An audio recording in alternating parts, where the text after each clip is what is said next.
Фудбалерите на Победа ги продолжуваат подготовките за новата надпреварувачка сезона во првата лига. Напоредно со тренинзите на екипата, клупското раководство во договор со стручниот штаб работи на ангажирање на нови фудбалери.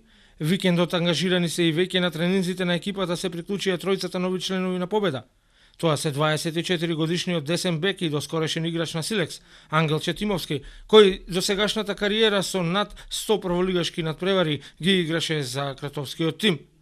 Нов црвено-бел напаѓач е Владимир Жоглев.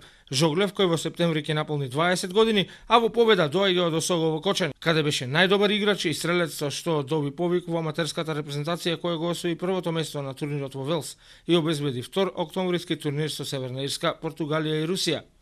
Вниманието на прилепчани го привлече уште на пријателскиот меч Победа Осогово, зимовска на теренот со вештачка трева, на кој беше стрелец на голот за својот тим во мечот кој заврши без победник 1-1. Ново име во клубот е и екс-играчот на Академија Пандев, Брегалница и Турново, Трајче Ефремов, кој настапува на крилната напаѓачка позиција.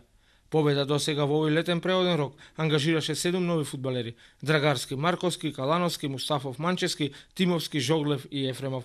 Екипата до среда ќе тренира во Прилеп, пошто заминува на 12-дневни подготовки во Банско. Новата сезона во првата лига стартува на 5 август, а жребот за идниот прволигашки шампионат се очекува меѓу 15 и 20 јули. Викендов на стадионот кај паркот на Револуцијата по втор пат се одржа светскиот куп во трки со дронови. Се појавија надпреварувачи од 4 земји кои ги летаат дроновите со помош на научари поврзани со камерата на самиот дрон. Целта е најбрзо да се поминат сите препреки на патеката. Според организаторите и учесниците, ова е еден модерен спорт кој се развива во последниве неколку години, а Прилеп има прекрасни услови за организирање на еден ваков светски куп. Организатори на овој светски куп се Воздухопловната федерација на Македонија и Воздухопловниот клуб Фил Феникс од Прилеп.